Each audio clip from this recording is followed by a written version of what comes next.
पिछले कुछ वीडियो में हम लोगों ने केमिस्ट्री के एक चैप्टर को और बायोलॉजी के एक चैप्टर को डिस्कस किया था और आज मैं आप लोगों के साथ डिस्कस करने वाला हूँ केमिस्ट्री का दूसरा चैप्टर जो हम लोग का होगा चैप्टर 4 और इसका हेडिंग है मेटल्स एंड नॉन मेटल्स, जैसा कि आप देख पा रहे हैं। तो चलिए स्टार्ट करते हैं हम अपना video. Hi, this is Mohan Roy, founder of कैरापथ इंस्टीट्यूट। मैं आप लोगों का अपने यूट्यूब चैनल पर स्वागत करता हूँ।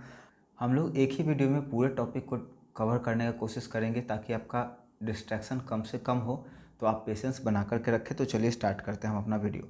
ठीक है, तो इसमें सबसे पहले मैंने थोड़ा सा बेसिक्स को इंक्लूड कर दिया है, जिसमें there are various types of material present in our surrounding. हम लोग के सराउंडिंग में बहुत सारे मटेरियल देखने को हम लोग को मिलता है which are classified into metal, non metal and semi metal, जिसको जनरली हम लोग अगर बात करें पीरियोडिक टेबल का तो 3 कैटेगरी में डिवाइड करते हैं, है ना। जिसमें सबसे पहला आपको ये दिख पा रहा होगा, ये है आपका एस ब्लॉक का element.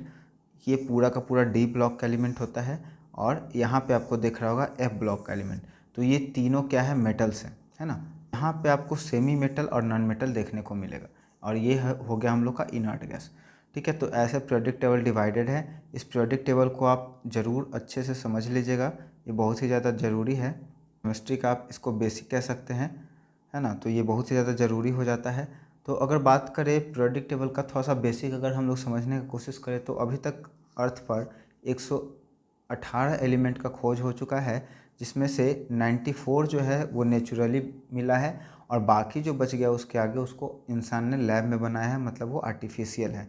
The earth crust most evident element is oxygen. अगर बात करें धरती का तो धरती में सबसे ज़्यादा पाया जाने वाला एलिमेंट ऑक्सीजन है, फॉलोइंग बाई सिलिकॉन, और उसके बाद सिलिकॉन पाया जाता है और उसके बाद तीसरे नंबर पर हम लोग का एल्युमिनियम है।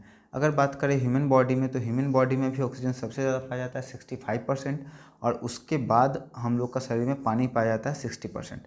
We can differentiate this element in various way but two must use method are following. अब देखिए, जो ये एलिमेंट है इन्हें हम लोग बहुत ही अलग अलग तरीक़ा से डिफाइन कर सकते हैं, क्लासिफाइड कर सकते हैं, जिसमें से दो बहुत ही ज़्यादा ज़रूरी है, एक फिजिकल प्रॉपर्टी और दूसरा केमिकल प्रॉपर्टी।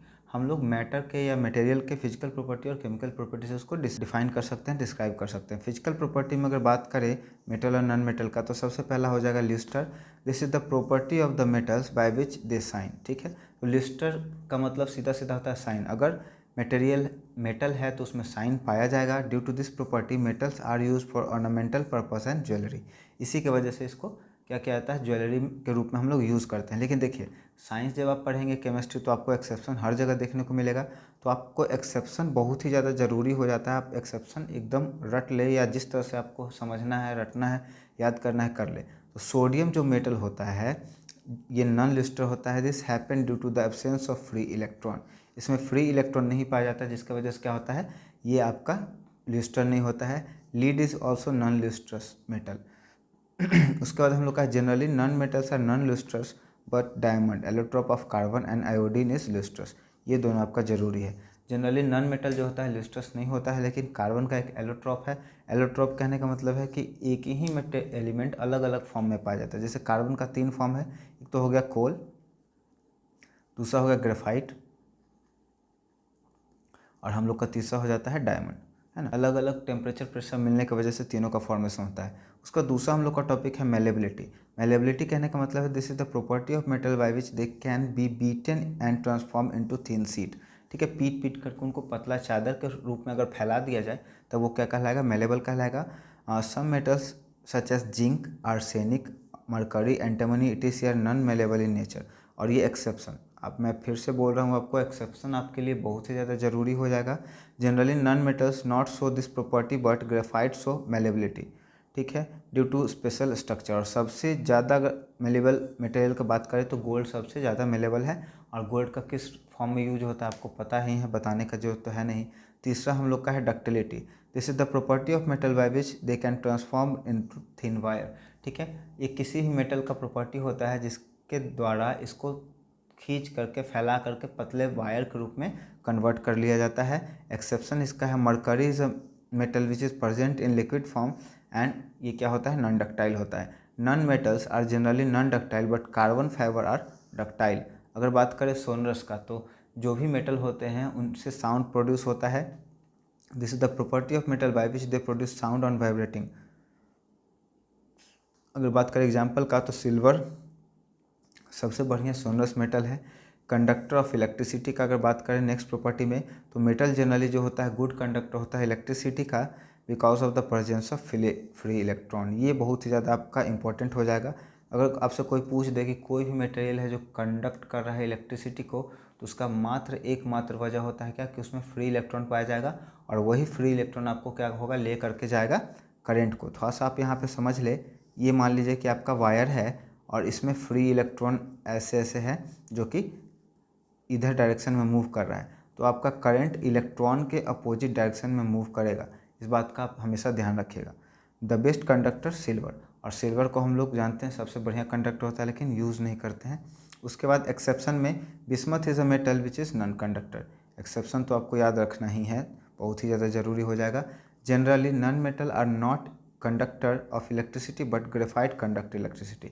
अब ग्रेफाइट ऐसा क्यों कर पाता है, क्योंकि ग्रेफाइट का एक स्पेशल स्ट्रक्चर होता है हेक्सागोनल, और जब इसका अरेंजमेंट होता है इस तरह से, तो एक जो होता है ना उसका साइड वो फ्री होता है, वहाँ पे फ्री इलेक्ट्रॉन की वजह से क्या होता है, वो कंडक्ट कर पाता है। उसका conduction of heat, generally metals are good conductor of heat so they are use as utensils. Utensils मतलब बर्तन वगैरह जो होता है हम लोग के घर में खाना पकाने के लिए, उसमें हम लोग यूज़ करते हैं। Silver is best conductor of heat. Exception में लीड हो गया, ब्रास हो गया, टाइटेनियम, मरकरी और बिस्मथ। आपको एक्सेप्शन लेकर के चलना है। प्रेजेंट इन सॉलिड स्टेट, अब देखिए एक और ख़ास बात है मेटल का, कि मेटल जनरली क्या होता है, सॉलिड स्टेट में पाया जाता है due to closely arrange particle and they are rigid and incompressible. और इसमें बात करें एक्सेप्शन का, तो सोडियम और जो पोटासियम होता है बहुत ही सॉफ्ट मेटल है और इसे हम लोग चाकू से, नाइफ से काट सकते हैं। तो ये बहुत ही ज़्यादा आपका ज़रूरी है, ये एग्जाम में पूछ दिया जाता है कि वह कौन सा ऐसा मेटल है जिसको हम लोग नाइफ से काट सकते हैं, तो सोडियम और पोटासियम आपका हो जाएगा।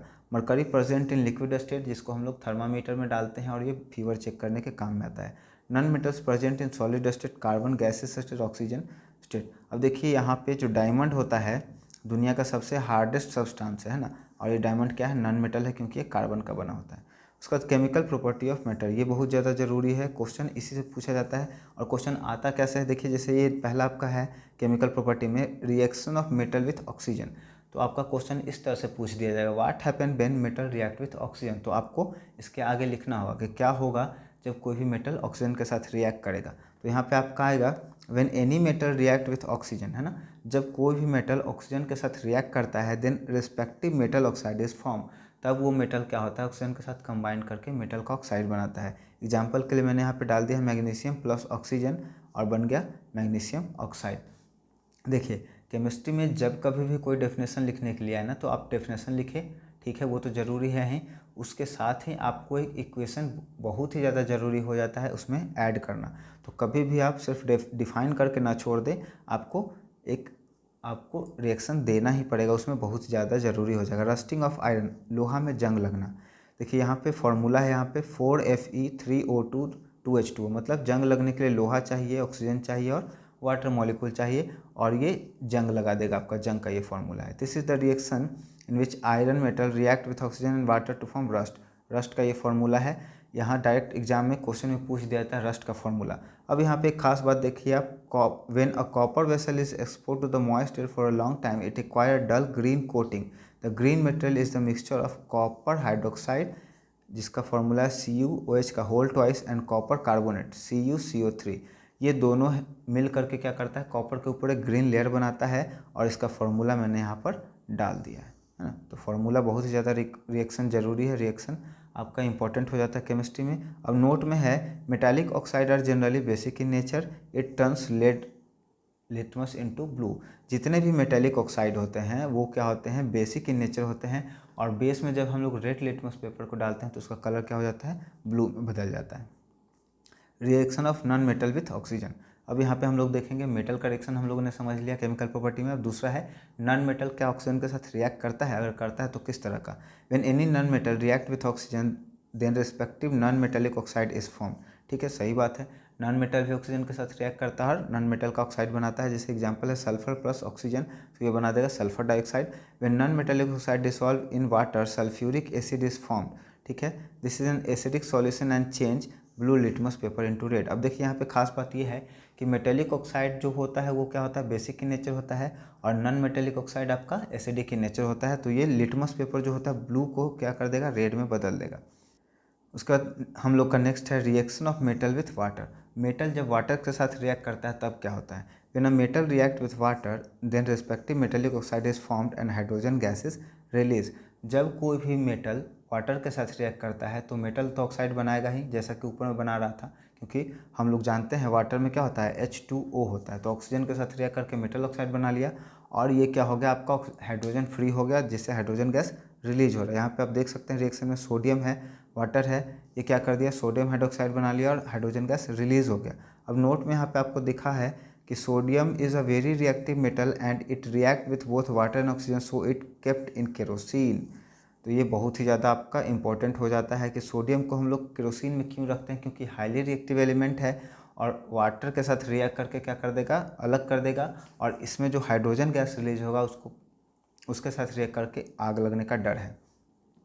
Reaction of non metal with water, क्या अब रिएक्शन करता है नॉन मेटल वाटर के साथ, ये भी हम लोग यहाँ पे समझने का कोशिश करेंगे। Non metal are generally not react with water, they are very reactive to air. ठीक है, तो वाटर के साथ नॉन मेटल जनरली रिएक्ट नहीं करता है, लेकिन एयर के साथ विगरसली रिएक्ट करता है, बहुत ही फास्ट करता है। और उसका बहुत ही अच्छा एग्जांपल हम लोग को देखने को मिलता है phosphorus. Very reactive non metal at catch fire when exposed in air so it stored in water. तो हम लोग फास्फोरस को स्टोर करते हैं वाटर में और सोडियम को स्टोर करते हैं केरोसिन में। Reaction of metal with acid, third हम लोग का है कि जब हम लोग मेटल और एसिड को एक साथ लेकर के आएंगे तो क्या रिएक्शन होगा। When metal react with acid then after the reaction metallic salt is formed and hydrogen gas is released. ठीक है, तो यहाँ पे कह रहा है कि मेटल एसिड के साथ रिएक्ट करता है और रिएक्ट करने के बाद मेटालिक साल्ट बनेगा और हाइड्रोजन गैस रिलीज होगा। देखिए यहाँ पे एग्जाम्पल में रिएक्शन में क्या है, सोडियम हाइड्रोक्लोरिक एसिड, ये दोनों रिएक्ट किया, सोडियम क्लोराइड बन गया और हाइड्रोजन गैस रिलीज हो गया। When we took the burning substances near a pop sound is produced and this indicate the presence of hydrogen. अब देख, जहाँ कहीं पे भी हाइड्रोजन गैस रिलीज हो रहा है उसके पास में अगर माचिस या कैंडल लेकर के जाएं तो पॉप का साउंड सुनाई देगा, जैसे कि भुंजाता है पॉपकॉर्न ना, उस तरह का, और उससे आप पता लगा सकते हैं कि इसमें हाइड्रोजन गैस रिलीज हो रहा है कि नहीं हो रहा है। उसका नोट में यहाँ पे है, copper does not react with dilute HCl hydrochloric acid even we heat then but they react with sulphuric acid. ठीक है, तो अगर आपको कभी कॉपर और HCl का दे दिया जाए रिएक्शन तो आप उसमें रिएक्शन नहीं होगा, ऐसा नहीं कर सकते हैं, बना सकते हैं। ऊपर हम लोग क्या देखें कि मेटल जब रिएक्ट करता है किसके साथ, एसिड के साथ, तो बनाता है कुछ, उसका प्रॉपर्टी ऊपर हम लोगों ने देखा कि मेटालिक साल्ट बनाता है, लेकिन कॉपर कभी भी आपका हाइड्रोक्लोरिक एसिड के साथ रिएक्ट नहीं करेगा, है ना, वो सल्फ्यूरिक एसिड के साथ रिएक्ट करेगा। Reaction of non metal with acid, non metal do not generally react with acid because they are the substances react with acid it provide electron to the hydrogen ion produced by the acid. Non metals are acceptor of electron and hence they can not donate electron. अब यहाँ पे देखिए बहुत ही ज़्यादा ये important हो जाता है कि क्यों नॉन मेटल एसिड के साथ रिएक्ट नहीं करता है। तो यहाँ पे साफ साफ शब्दों में लिखा हुआ है कि कोई भी सब्सटेंस जब रिएक्ट करता है एसिड के साथ तो it provide electron to the hydrogen ion. अब देखिए एसिड में क्या होता है, हाइड्रोजन आयन होता है जिसको हाइड्रोनियम आयन कहते हैं हम लोग, और बेस में OH हाइड्रोक्साइड आयन होता है ना। तो जो इलेक्ट्रॉन देगा हाइड्रोनियम आयन को, ठीक है, प्रोड्यूस बाय द एसिड, वही क्या कर सकता है, एसिड के साथ रिएक्ट कर सकता है। Non metals are electron acceptor, है ना, acceptor of electron and hence they can not donate electron, वो इलेक्ट्रॉन दे नहीं सकता है। तो क्या है, यहाँ पे नॉन मेटल कभी भी रिएक्ट नहीं करेगा क्योंकि इसको खुद ही इलेक्ट्रॉन चाहिए, ये दे नहीं सकता है। Reaction of metal with base, अब ये हम लोग का शायद लगता है लास्ट टॉपिक है, इसके बाद चैप्टर हम लोग का ख़त्म हो जाएगा, कुछ रिएक्टिविटी सीरीज है ना। तो चलिए देखते हैं थोड़ा सा जो बचा हुआ है। मेटल बेस के साथ किस तरह से रिएक्ट करता है। When metal react with base it form basic salt and hydrogen gases release. ठीक है, यहाँ पे एग्जांपल रिएक्शन से मैंने यहाँ पे समझाने की कोशिश किया है। जो दो एल्युमिनियम है, सोडियम हाइड्रोक्साइड और वाटर के साथ रिएक्ट करके 2NaLO2 और हाइड्रोजन गैस रिलीज किया, इस फार्मूला का नाम है सोडियम एल्यूमिनेट, है ना। Non metals are reactive to base and after the reaction they form salt. Non metal जो होता है एसिड के साथ तो नहीं रिएक्ट करता है, लेकिन बेस के साथ वो रिएक्ट करता है और रिएक्शन के बाद वो साल्ट बनाता है। ठीक है, यहाँ पे है सोडियम हाइड्रोक्साइड, बेस हो गया, ये एक नॉन मेटल हो गया, कार्बन डाइऑक्साइड हो गया। अब इसके साथ रिएक्ट करने के बाद ये बना लिया है सोडियम कार्बोनेट और वाटर को रिलीज़ किया है।